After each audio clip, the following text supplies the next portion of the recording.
찾으신 동안 잠깐 광고하면요. 내일과 토요일 새벽에는 제가 오늘 좀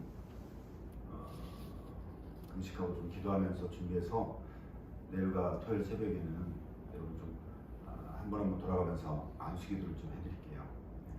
그런 마음이 좀 들어서 저도 좀 기도 준비하고 그렇게 하도록 하겠습니다. 오늘은 제가 서건이 좀 나중에 그때 안수기도 좀 하도록 하겠습니다. 예, 룻기 1장 1절부터 5절까지의 말씀 교도하겠습니다. 사사들이 치리하던 때 그 땅에 흉년이 드니라. 유다 베들레헴의 한 사람이 그의 아내와 두 아들을 데리고 모압 지방에 가서 거류하였는데 그 사람의 이름은 엘리멜렉, 요리라의 이름은 나오미요, 그의 두 아들의 이름은 말론과 기럝니. 유다 베들레헴 유다 사람들이더라. 그들이 모압 지방에 들어가서 거기 살더니 나오미의 남편 엘리멜렉이 죽고 나오미와 그의 두 아들이 남았으며 그들이 모압 여자 중에서 그들의 아내를 맞이하였는데 하나의 이름은 오르바요, 하나의 이름은 루시더라. 그들이 거기에 거주한 지 10년쯤에 같이요. 말론과 기럝과 두 사람이 다 죽고 그 여인은 두 아들과 남편의 뒤에 나왔더라. 아멘. 여러분, 조선시대에 위대한 성리학자 중에 한 사람이었던 퇴계 이황이라는 사람이 있습니다. 아마 많이 들어보셨을 거고요. 그리고 조선의 가장 위대한 정승, 그 다음 하는 분인데 율곡이이, 우리 심사임당의 아들로 잘 알려져 있죠. 굉장히 지혜로운 그런 정승에 해당되는 사람입니다. 그리고 요즘 다시 핫하게 올라온 한산대첩의 영웅, 우리 노량해전의 영웅 이순신 장군. 여러분, 이 세 분의 공통적인 특징이 있다면 조선시대를 풍미했던 대단한 영웅이요, 인물이요, 존경받는 사람. 지금도 우리의 뇌리 속에 남아있는 그런 분들이 있죠. 또 하나의 영웅, 또 하나의 공통점이 있다면 이분들은 자신들의 그런 것만 추구하는 것이 아니라 백성들을 생각하고 정말 국가를 생각하는 그런 사람들이었다는 것이 또 하나의 공통점이 있습니다. 그런데요, 여러분, 이것과 함께 이 세 사람이 갖고 있는 중요한 공통점이 하나 있는데요. 이 세 사람은 동시대의 사람들입니다. 아마 여러분 처음 하셨을 거예요. 조선의 14번째 왕이었던 선조 시대에 살았던 사람이 퇴계 이황, 율곡 이이, 그리고 성웅 이순신입니다. 누가 봐도 국민을 생각하고 국가를 생각하고 정말 자기의 목숨과 혼신을 다해서 나라를 섬기고 왕을 섬기고 백성을 섬겼던 위대한 사람 세 사람이 동시대에 살고 있었음에도 불구하고 조선시대에 가장 암울했던 시대가 놀랍게도 선조시대입니다. 여러분, 이 선조시대에 뭐가 있었죠? 우리가 잘 아는 임진왜란. 무려 6년 동안이나 조선 전체가 초토화되는 임진왜란이 이때 있었습니다. 그리고 임진왜란 문제가 잘 해결되지 않자 다시 한번 일본이 침공한 정유재란 2년에 걸쳐서 있었거든요. 그러니까 8년 동안 조선 반도 전체가 쑥대가 있었습니다. 여러분뿐만 아니라요, 이때 우리가 잘 아는 당파 싸움이 있었습니다. 당파 싸움 하면 선조시대예요. 여러분, 동인과 서인으로 나눠서 싸우고요, 동인 안에서 남인과 북인으로 또 나눠집니다. 완전히 이게 4분 5일이죠. 나라 전체가 엉망이죠. 그러면서 여러분, 그 가운데요, 선비들이 서로 자기들의 적을 죽이려기 위해서 그것을 사화라고 얘기하는데 두 번의 사화가 있었습니다. 두 번의 큰 사화가 있어가지고 그 사화를 통해서 많은 선비들이 죽게 되는 가장 큰 문제가 뭐였습니까? 여러분, 선조가 임진왜란이 일어나자 어떻게 합니까? 도망갑니다. 한양을 버리고 평양으로 그리고 신의주로 향해서 발길을 옮기는 기가 막힌 일을 벌이죠. 한양은 자기 아들 광해군에게 남겨놓고 자기의 목숨을 구하기 위해서 백성들은 아랑곳 하지 않고 그냥 도망가는 게 선조예요. 그리고는 이순신 장군이 활약하자 이순신 장군이 인기를 끄는 것이 배 아파서 우리가 잘 아는 것처럼 아무 죄도 없는데 감옥에 가두고 고문하고, 그게 선조의 무능함이었는데, 여러분 이렇게 볼 때요, 정말 위대한 인물들과 함께 있다 할지라도 지도자가 누구냐에 따라서, 지도자가 정말 그 자리에 있을 만한 사람이냐 그렇지 않냐에 따라서 완전히 백성의 삶은 전혀 다른 일들이 벌어지죠. 그래서 여러분 지도자가 중요해요. 지도자 한 사람을 잘 뽑는 게 중요하고요, 그 지도자 한 사람이 제대로 나라를 이끌어갈 수 있도록 여러분 우리가 기도하고 정말 하나님께 무릎 꿇는 것이 필요합니다. 그래서 주님은 로마서 13장에서 위정자들을 위해서 기도하라고 말씀하지 않습니다. 그럼 이게 우리의 사명이고 우리가 해야 될 중요한 역할 중에 하나이기도 한데요. 오늘 본문에 나오는 이 룻기의 시대, 룻기의 배경은 어떻습니까? 오늘 본문의 1절에 보니까 사사들이 치리하던 때다라고 기록하고 있습니다. 사사들이 치다. 다르게 말하면 사사라는 그런 재판관들이 지역마다 다스리고 있던 그때의 일이다라고 말하는데, 여러분 이때가 이스라엘 역사에서 바라보면 영적인 대표적인 영적 암흑기입니다. 대표적인 영적. 왜 여러분 사사시대는 영적 암흑기가 되었을까요? 성경은 뭐라고 말합니까? 왕이 없으므로. 어떤 왕이요? 하나님께, 이스라엘 백성들을 하나님께 인도할 참된 왕이 없으므로. 참된 왕이 없으므로 이스라엘 사람들이 각자 자기의 생각에 옳은 대로 살았다. 그래서 이스라엘 전체가 다 영적인 암흑기였다라고 성경은 기록하고 있습니다. 참된 지도자, 참된 왕이 없으므로 사사시대에는 엄청난 영적 암흑기가 찾아왔고, 그것은 곧 정치적 위기와 경제적 위기를 초래하죠. 여러분 그래서 벌어진 일이 뭡니까? 1절입니다. 자, 1절 같이 한번 읽어볼까요? 시작. 사사들이 치리하던 때에 그 땅에 흉년이 되니라. 유다 베들레헴의 한 사람이 그의 아내와 두 아들을 데리고 모압 지방에 가서 거류하였는데, 사사시대에 이스라엘에 큰 가뭄이 들었대요. 어마어마한 가뭄이 들었대요. 왜요? 영적 암흑기의 결과로. 여러분 우리에게 일어나는 일들은요 결코 우연이 없어요. 우리의 삶에 일어나는 모든 것 속에는 우리를 향한 하나님의 메시지가 들어있어요.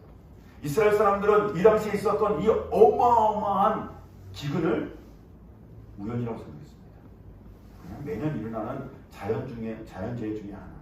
뭐 우리가 요즘 많이 쓰는 말이죠. 90년 만에 뭐 폭우가 내렸다. 1000년 만에 폭우가 내렸다. 그냥 우연히 어쩌다 한번 생길 수 있는 그런 것쯤으로 이들은 생각을 했습니다. 그러나 주님은 말씀하세요. 사사가 치리하던 때, 이스라엘이 영적으로 암흑기인데, 이스라엘에 참된 지도자가 없어서 이스라엘 사람들이 각자 자기의 마음대로 살던 그때에 이 흉년이 들었다. 하나님의 메시지가 들린다는 거예요. 우리를 향한 하나님의 이야기가 들어있고, 우리를 향한 하나님의 경고가, 우리를 향한 하나님의 인도하심의 이야기가 우리의 삶에 들어있다고요. 우리에게 일어나는 상황에 들어있다고요. 그러므로 여러분 결코 우리의 삶에 일어날 일들을 우연이다, 어쩌다 생긴 일이다, 그냥 예전처럼 반복되는 일이다, 여러분 이렇게 치부하지 마십시오. 그러면 우린 그 암흑의 굴레에서 절대 벗어날 수 없어요. 아니요, 더 깊은 암흑과 더 깊은 절망으로 빠질 수밖에 없는 겁니다. 여러분 이스라엘의 이 엄청난 기근은요 단순한 기근이 아니에요. 왜냐하면 베들레헴까지 기근이 임했다, 베들레헴까지 흉년이 임했다라고 말합니다. 여러분 베들레헴의 뜻이 뭡니까? 떡집입니다. 떡집. 왜 여러분 베들레헴을 떡집이라고 했을까요? 하고 많은 이름 중에 왜 베들레헴을 떡집이라는 이름을 가진 도시로 정했을까요? 그 이유는 베들레헴은 그만큼 풍요롭게 농작물이 있는 곳입니다. 보리와 아몬드와 올리브와 포도가 굉장히 수확이 많이 나오는, 소출이 많이 나오는 대표적인 도시가 바로 베들레헴이기 때문에.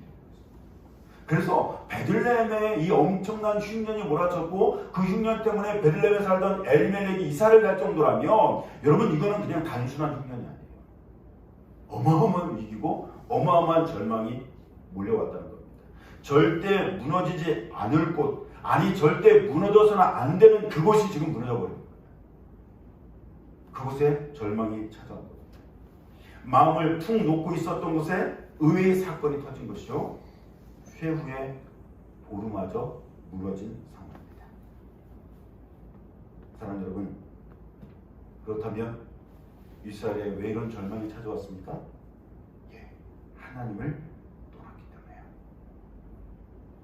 그들을 하나님께로 인도할 참된 지도자가 잘 보이지 않아서 결국 이스라엘 전체가 하나님을 떠났기 때문에 그들에게 재앙의 대표적인 모습인 흉년이 휘몰아친 거예요.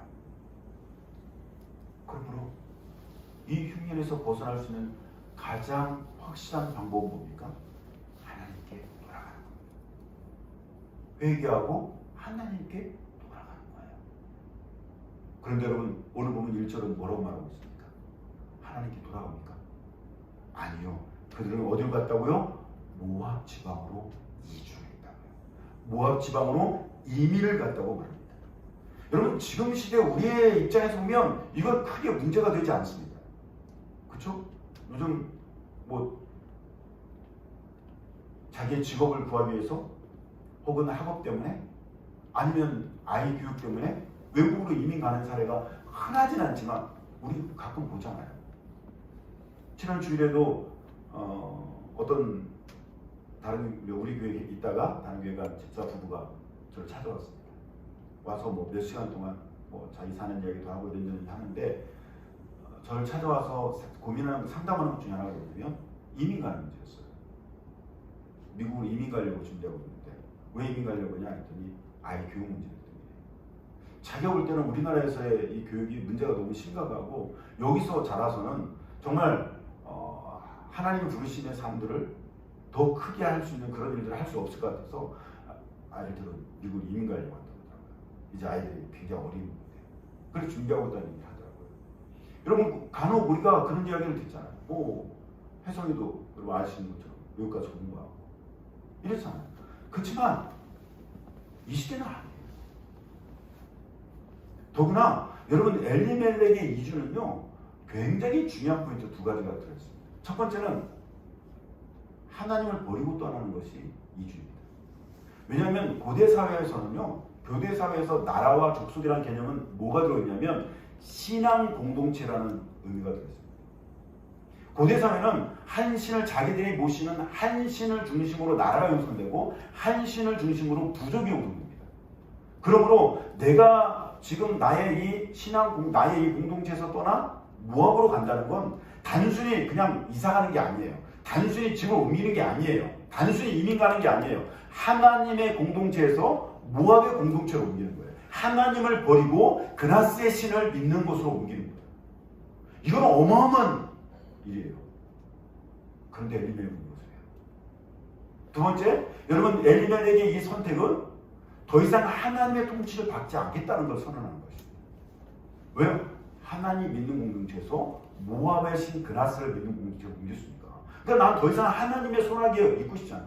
난 더 이상 하나님의 통치를 받고 싶지 않고 모압의 신의 통치를 받고, 아니 내 인생 내가 책임지며 살겠다는 것에 선언합니다. 어마어마한 일이에요. 엄청난 일이에요. 그래서 이 엘리멜렉은 하나님을 버리고 하나님의 통치를 떠나 자기가 원하는 그 삶을 살기로 결정하고 모압으로 내려갑니다. 그렇기 때문에 여러분, 모압에 내려가자마자 뭐합니까? 자기의 두 아들을 모압에 있는 여인들과 결혼합니다. 여러분, 이스라엘 사람들은 절대 이방인과 결혼하면 안 되지만 그 특별히 결혼하면 안 되는 대상 중에 하나가 모압이에요. 신명기 23장에 보면 하나님께서 이스라엘 백성들에게 뭐라고 하냐면 너희는 절대 암몬과 모압 사람들과 연결되지 마라. 그들은, 다른 이방인들은 10대가 지나면 너희의 멤버가 될 수 있지만 모압과 암몬만큼은 영원히 너희의 멤버가 될 수 있다. 여러분 이렇게까지 말씀하신 것이 모압이에요. 그런데도 여러분 모압으로 내려가서 그 모압의 사람들과 결혼합니다. 왜요? 그래야 자기가 안정적으로 거기 정착할 수 있습니다. 사돈의 힘을 빌어서 안정적으로 정착할 수 있기 때문에 여러분 잽싸게 두 아들을 모압 여인들과 결혼시킵니다. 하나님을 버리고 하나님의 손아귀에서 떠나 자신들이 생각하는 가장 좋은 곳으로 이주를 하지요. 결국 어떻게 됩니까? 3절부터 5절에 나오는 말씀이 그들의 삶에 벌어지죠. 자, 같이 한번 보겠습니다. 3절부터 5절입니다. 시작. 나오미의 남편 엘리멜렉이 죽고 나오미와 그의 두 아들이 남았으며 그들은 모압 여자 중에서 그들의 아내를 맞이하였는데 하나의 이름은 오르바요 하나의 이름은 루시더라. 그들이 거기에 거주한 지 10년쯤에 말론과 기럐 두 사람이 다 죽고 그 여인은 두 아들과 남편의 뒤에 남았다. 하나님을 떠나서 모압으로 가면 자기들의 삶에 하나님의 손아귀에 벗어나서 자기의 삶을 스스로 개척해 가며 자기의 삶에 윤택함이 있을 거라고 믿었습니다. 자기의 삶에 평안이 있을 거라고 믿었습니다. 자기의 삶에 즐거움이 다시 회복될 거라고 믿었습니다. 자기의 삶이 안정적으로 다시 살아날 거라고 믿었습니다. 그런데 결과는 어떻습니까? 모압은 절망이 일구였습니다. 모압은 죽음의 입구였습니다. 결국 이들의 삶에 남은 것은 무덤 3개뿐이었습니다. 사랑하는 여러분, 우리 생각에 하나님을 떠나서 이것을 선택하면 훨씬 편해 보이고 쉬워 보이는 게 굉장히 많습니다. 그러나 그것은 결코 내가 원하는 결과를 얻을 것 같이 우리에게 다가오지만 그러나 그 결과를 얻지 못합니다. 오히려 우리의 삶에 남는 것 무덤 3개일 수 있습니다. 왜 엘리멜렉은 이런 선택을 했을까요? 엘리멜렉은 여러분 모압으로 가는 것이 하나님 뜻이 아니라는 거 너무 잘 알아요. 그들과 결혼하면 안 된다는 건 너무나 잘 압니다. 여러분 엘리멜렉의 이름이 뜻이 뭡니까? 하나님은 나의 왕이다예요. 하나님은 나의 왕이다는 거예요. 엘리멜렉의 아버지는 엘리멜렉이 어렸을 때부터 무엇을 가르쳤습니까? 엘리멜렉아 너의 왕은 하나님이야. 너의 왕은 하나님이야. 그래서 엘리멜렉을 부를 때마다 그걸 엘리멜렉이 잊지 않게 하기 위해서 너의 왕은 하나님이라는 이름을 붙여줬어요. 그런데 그는 자기의 왕이신 하나님을 버리고 모압으로 갑니다. 결국 그의 삶은 무덤 3개만 남는 비참함의 절망을 합니다. 여러분 그가 이런 이유를 이렇게 선택한 이유는 이게 바로 가장 합리적인 대안이었습니다. 모압으로 가는 게 가장 합리적인 대안이라고 그는 생각했어요. 왜냐하면요, 당시에 모압은요 이스라엘보다 높은 고지대에 있었지만 뭐라고 부르냐면 모압 평지라고 그랬습니다. 모압 평지.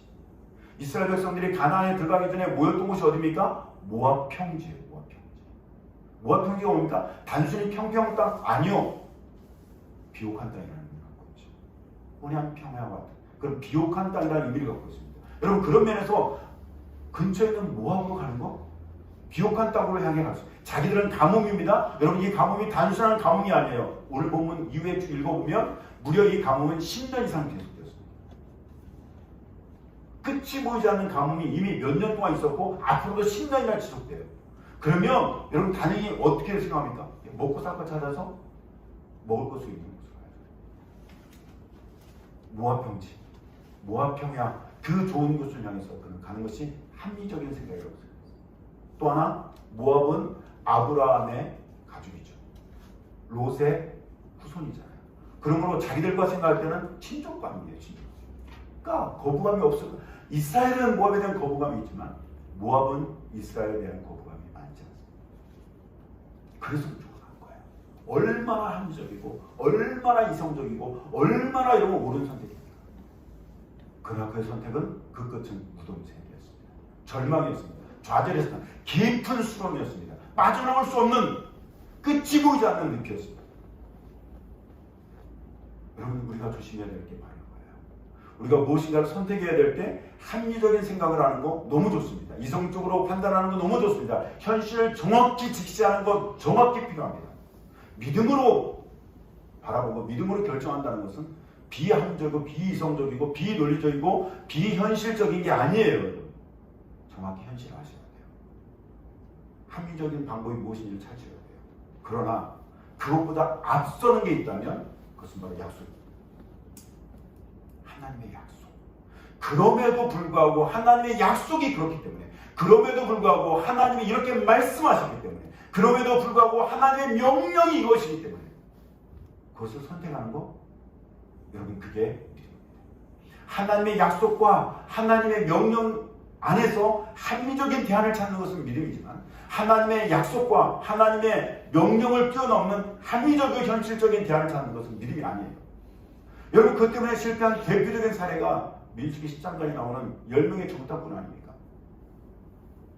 여러분 10명의 정탐꾼과 2명의 여호수아의 갈렙의 차이는 뭡니까? 둘 다 현실적이고 둘 다 함정이 무엇이고 둘 다 지금의 문제가 무엇인지 정확히 알았습니다. 그런데 갈렙과 여호수아는 뭐라고 얘기합니까? 그럼에도 불구하고 약속하셨기 때문에, 그 약속이 현실보다 앞서기 때문에 라고 이야기합니다. 그게 믿음입니다. 결국 믿음으로 바라봤던 두 사람은 가나안 땅을 들어갔지만 나머지 10명과 그를 따랐던 수많은 사람들은 광야에서 다 죽었습니다. 그 모두는 광야에서 삶을 가져갔습니다. 우리의 선택은 항상 합리와 현실을 뛰어넘어 약속과 하나님의 명령에 근거해야 됩니다. 그 속에서 합리적인 대안을 찾고 그 속에서 현실적인 대안을 찾는 것이 여러분 주님이 원하시는 올바른 선택이에요. 믿음의 선택이에요. 저희 혜선이가 이제 다시 학교로 돌아가야 돼. 지금까지 온라인으로 수업을 했는데 다시 이제 오프라인 수업을 해야 되는 상황입니다. 그래서 이제 돌아가는 문제 갖고 저희가 기도를 하는데 현실적으로 여러분 큰 벽에 부딪혔습니다. 여러분 금리 어마어마한 올랐습니다. 혜선이가 처음 학교할 때보다 감당이 거의 1달러당 300원 정도 올랐습니다. 거기다가 저희 혜선이가 이제 학교를 편입해서 다른 더 좋은 학교로 가면서 학비도 올랐습니다. 물론 이제 장학금이 있었기 때문에 그래도 괜찮았었는데 미국이 어려워지면서 외국인에게 제공되는 장학금도 축소되었습니다. 혜선이가 기도하면서 여러 군데 장학금을 어플라이했지만 혜성이 받은 성적이면 사실 거의 만점이기 때문에 장학금 나와야 마땅한데 이상하게 미국 상황이 그래서 그런지 장학금이 하나도 되지 않았습니다. 이번 현실적으로 어떤 선택을 해야 됩니까? 네? 멈춰야지. 그게 현실적인 거 아닙니다. 그런데 저희는 이 문제를 가지고 온 가족이 같이 기도하고 있습니다. 같이 기도하면서 결정을 이제 최후의 결정을 하기 전에 하나님 앞에 저희는 기도하면서 하나님 뜻을 물었습니다. 하나님께서 가는 것도 하나님이 원하시는 것, 가는 것도 하나님이 기뻐하시는 것이고 또 하나님 휴학하는 것도 하나님이 기뻐하신다는 마음을 주셨어요. 그래서 어떤 것이 그 둘 속에서 혜성이에게 더 본인이 생각할 때 유리한 쪽인가를 가지고 저희가 기도하면서 결정을 지금 하고 있는 상황인데 여러분 누가 볼 때는 그게 무슨 믿음의 결정이라고 말하지 않았습니다. 그러나 저희는 하나님의 약속이 무엇인지 하나님이 우리에게 이 일을 통해서 깨닫게 하신 것이 무엇인지를 먼저 알고 싶어서 그 현실적인 대안들을 현실적인 방법들을 찾기 이전에 그것부터 물었어요. 저희 두 아이에게 그거 가르치기 위해서 이야기하고 함께 그것을 기도하고 그러면서 하나님의 약속인 어떤 것을 선택하든 내가 너와 함께 할 것이고 어떤 것을 선택하든 내가 너를 축복하고 너를 인도할 거다라는 확신의 약속을 말씀해 주셨기 때문에 그 속에서 더 합리적이고 더 현실적이고 혜성이에게 더 도움될 만한 선택을 하기 위해서 찾고 만나고 기도하면서 기다리고 있는 상황입니다. 여러분 아무것도 아닌 차이인 것 같지만 이것이 결정적인 차이일 수 있어요. 엘리멜렉은 하나님의 약속을 무시합니다. 하나님의 명령을 무시하고 합리적인 대안을 찾았습니다. 그의 삶의 끝은 무덤이었습니다. 그것에서 그의 아내와 그의 두 자부는 더 빠져나올 수 없는 끝이 보이지 않는 저 깊은 수렁으로 빨리 들어가는 현실을 맞이해 만들었습니다. 사랑하는 여러분, 여러분의 선택은 어떻습니까? 여러분의 선택이라는 그 앞에서 항상 무엇이 먼저입니까? 고민해 보셔야 돼요. 하나님의 약속이 먼저입니까? 하나님의 명령이 먼저입니까? 아니면 나의 이성과 나의 판단에 나오는 합리적인 대안이 먼저입니까? 우리의 선택은 항상 말씀의 약속과 명령이 먼저야 됩니다. 그 약속과 명령을 먼저 받고 그 안에서 대안들을 찾으셔야 돼요. 이게 아무것도 아닌 것 같지만 이게 전부라는 것을 여러분 꼭 기억하시고 여러분의 선택이 늘 하나님 앞에 믿음의 바른 선택이 되시기를 주님의 이름으로 축복합니다. 저희 함께